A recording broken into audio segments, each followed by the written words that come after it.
Hello and welcome to the Passion Driven Pioneers interview series. I am your host, John Channon, and today I'm joined by Neshat Soofi, who is the president of JIT Experts Hive. Neshat, thank you so much for joining us today. Would you like to kick us off with a brief background as to who you are, what you do, and the business that you're in? Absolutely. First of all, thank you, John. It's a pleasure being here with you and sharing my experience. My name is Neshat Soofi, as you mentioned.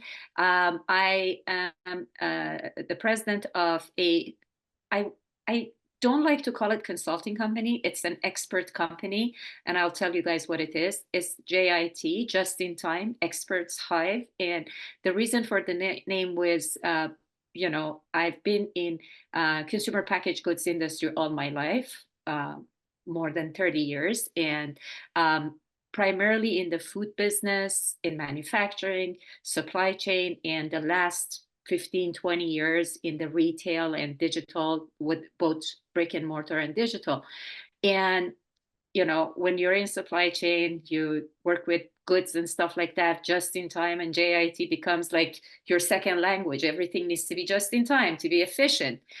The only thing that people don't think about it is expertise needs to be just in time too, for you to be efficient. So that's the reason I put JIT as part of that.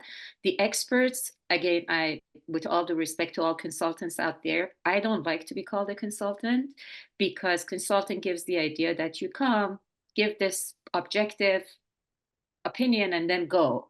Experts means you're in it with them. So that was the expert part. And the hive part, I feel like honey is and bees are a good example for us human beings on how a group of experts can work together to create a miracle, which is honey.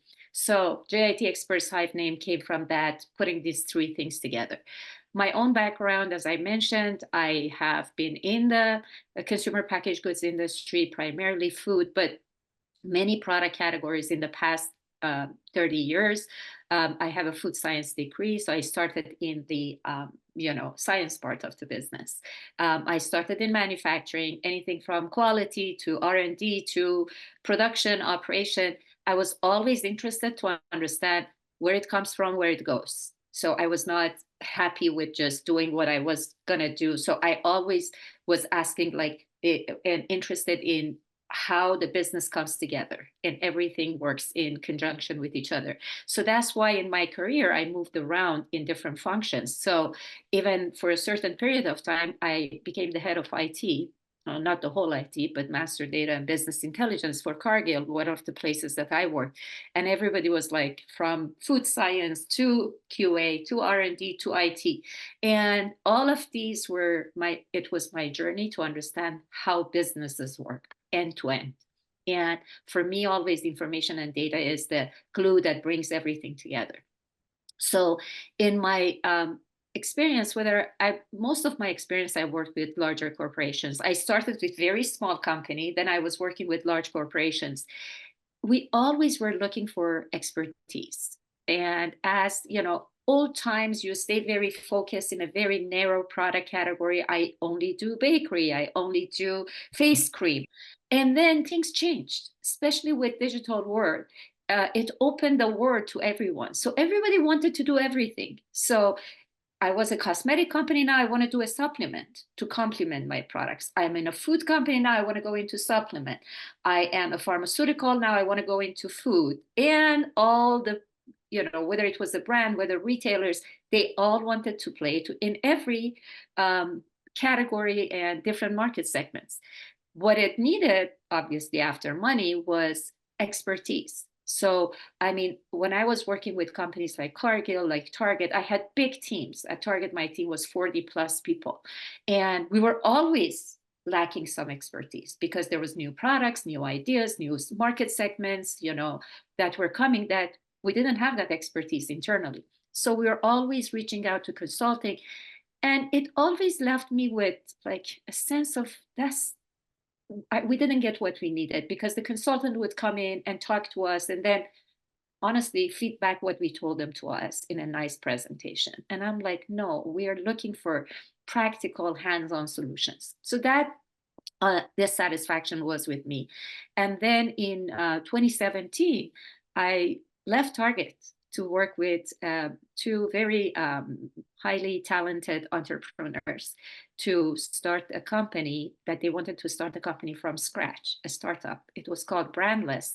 And the idea was at that time to bring better for you, better for environment products at a very fixed and low price to the market, to bring this habit into the mainstream. And it sounded very lofty, but we did it.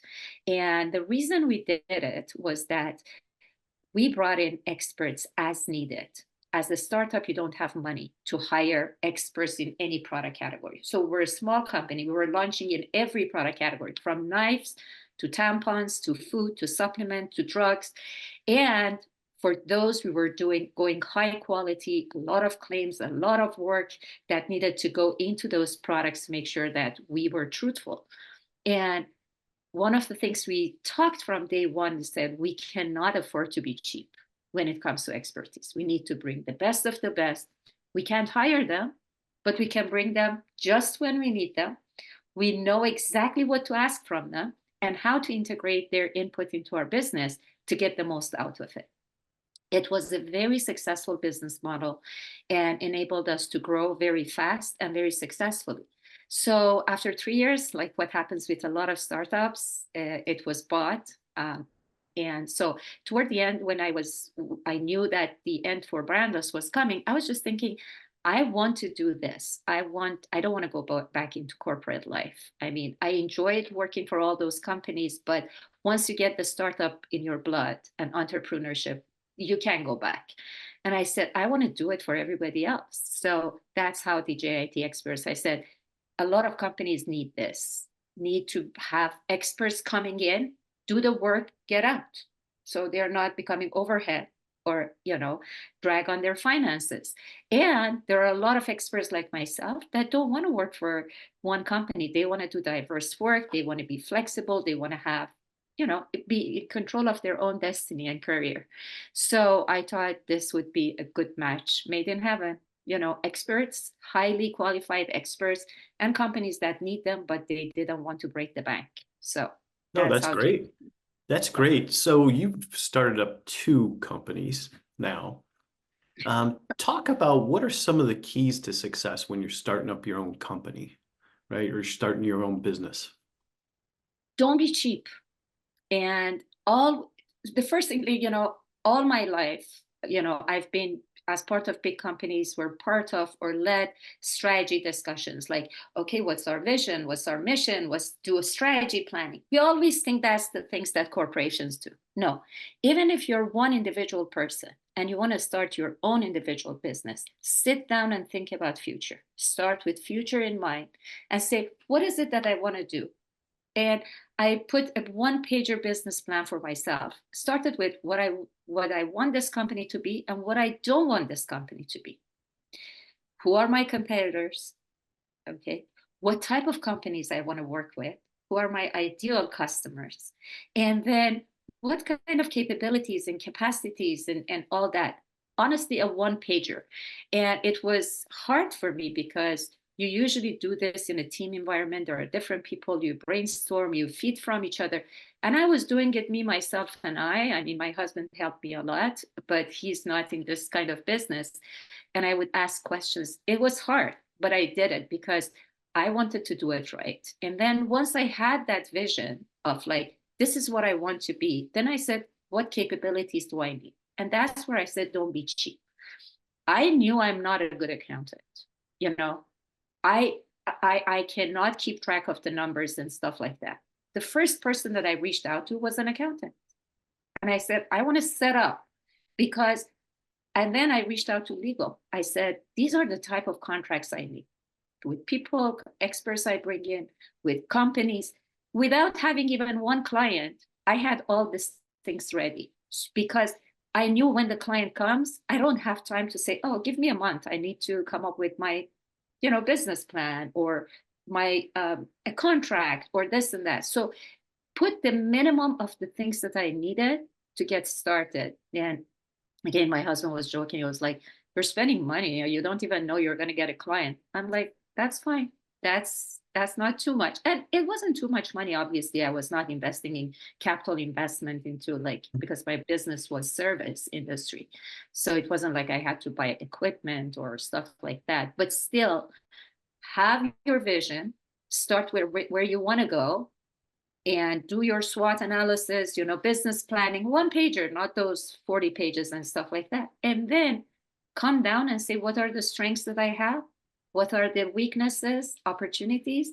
Then and address them and make sure that you don't, I mean, I didn't want to sit down and spend 5 hours just doing one spreadsheet, like keeping track of numbers. I'm like, no, let's have somebody who can do it fast, efficient, and accurate. So understand yourself, understand your shortcomings, and don't be too much penny wise, dollar full.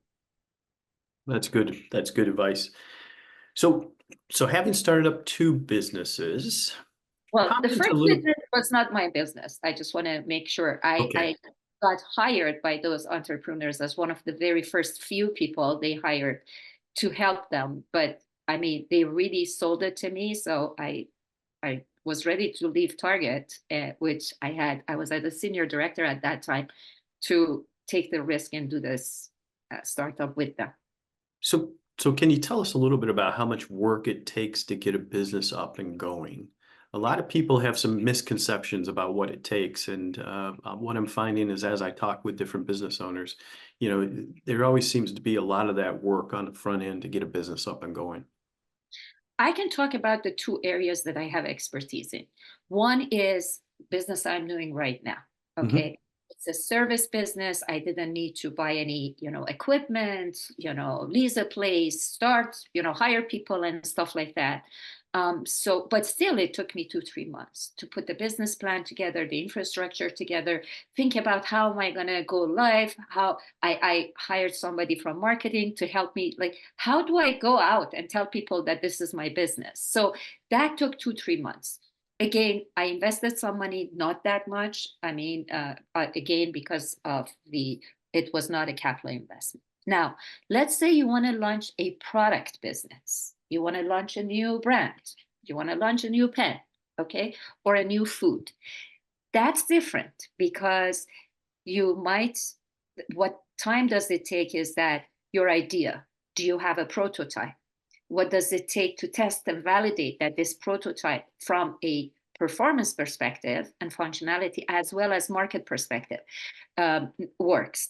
And then what are the ways to make this product without, you haven't tested the market, you don't know whether it's going to sell or not, so you're not going to start a manufacturing plant and then sit back and say, well, nothing is selling, what am I going to do with all this? So there are different businesses need different things, different timing. But the good news is that even for those businesses, there are fast ways to get there, to test the market without taking too much risk. Like, for example, contract manufacturing. You don't need to make your own products, build your own factory. Nowadays, there are people who make products in whatever way and shape at different volumes, MOQs and stuff like that. So finding the people who can make the product, but understanding the market and understanding the consumer and understanding the product and bringing it all together, that might take a little bit longer than, a business like a consultancy business. Good, good. Now I'm going to ask you, you sell expertise, right? And what are some of the strategies that you use to remain innovative and on top of trends or things in your markets and industry? So that's a very good question because we get pulled into, I mean, especially after JIT, it's just like some of the product categories that we get pulled in. I've never worked in that. Like one of the products that we were asked to work on was like pet medical devices, meaning like, those home test kits that you can use to see if your, cat has diarrhea or what kind of disease and stuff like that. And I mean, be transparent and honest. So when they reached out, I'm like, none of the experts that I work with have done this. Let me go and find people. So one thing is that nowadays everything is at your fingertips. I mean, I always joke, my best friend, Google, and then, other search engines that you can find. You have trade uh, organizations, stay engaged with the industry. You know people there. So in a very quick and efficient way, you can start asking questions to say, do you know of anybody who does this? And go to the trade sections and all that kind of stuff and find the right expertise and then bring it up. None of the people that are working at JIT are employees. They're all contractors. But even for those, we pay for them to be part of associations, industry associations, trade associations, and subscribe to get the most updated information in those industries, whether it's the scientific things or trends in the industry. And so again, you want to grow, you can't be cheap. And don't throw away the money. Be very picky and selective, but make sure that people who are working with you, not only yourself, because you don't want to be the bottleneck of the business. You need to enable all the people who work with you to stay on top of the business, because you're as good as the weakest link in your organization. So stay connected, subscribe to a lot of these industry regulatory agencies, newsletters. Everything comes to you in emails and other social media nowadays. So it's easy to stay on top of things as long as you stay focused. It's not easy to be knowledgeable about everything. That's why you need to divide and conquer. Yeah, that's good advice. So could you offer a glimpse maybe into your future plans and goals that you have for your business?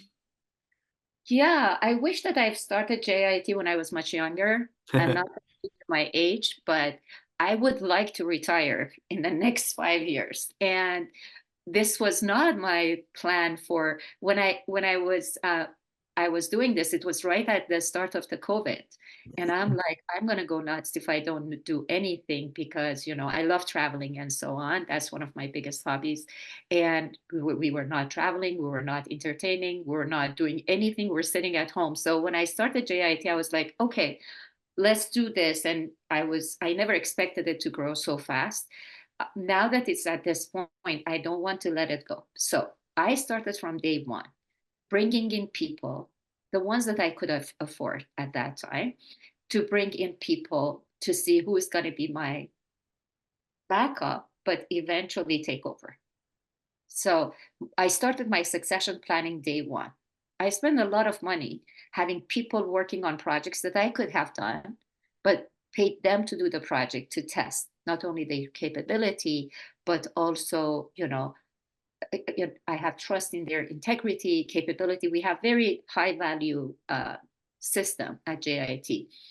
And so it took a while, but I have found 2 or 3 very good partners who I worked with. I was lucky enough to have worked with them previously in my previous workplaces, and now they've joined JIT. So number one, always think about succession planning. Don't be like, oh, I am the only one who can do this. If you're the only one, once you want to take an hour off, you can't get any money out of this. So don't be the bottleneck.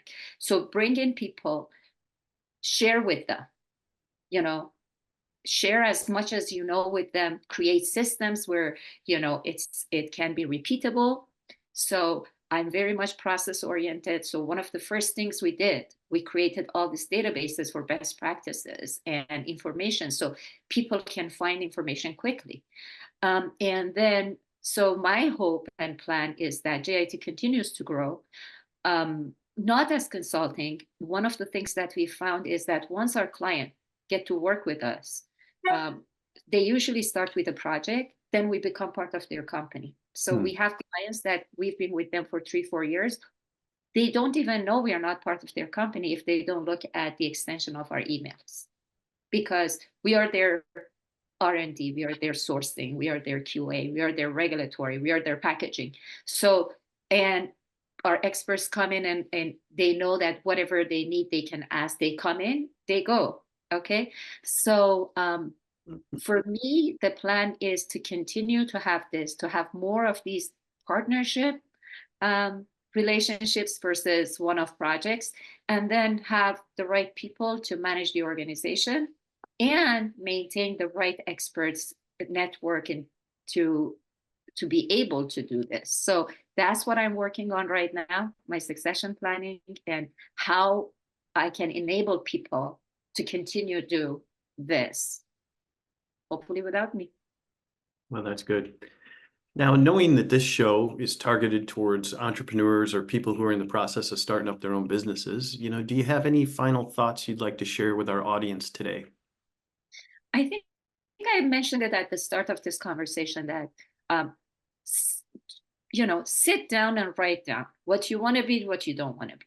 I mean, I'm not going to use those like, corporate, acronyms, SWOT, blah, blah. Honestly, just say, why am I doing this? And what I want to be, what is my ideal? Like, what is my dream? Put that there. That's your guiding post. And then take it from there and trace back and say, okay, today I'm here. I want to be this. What is the gap in between? What do I need? What are the things I can do? What are the things I'm not good at? And then how can I get all these things done? So start from your vision and mission, go to your current state, identify what needs to happen in between, and then prioritize it. You can't do everything. There are financial restrictions, there is time restriction. So then prioritize. And if something is absolutely critical that needs to be done, then be prepared to spend money on it. This is the risk we all have to take. Great. Well, thank you so much for your time today, Neshat. It was great meeting you and learning more about your entrepreneurial journey. And to everyone watching, I look forward to seeing you in our next episode.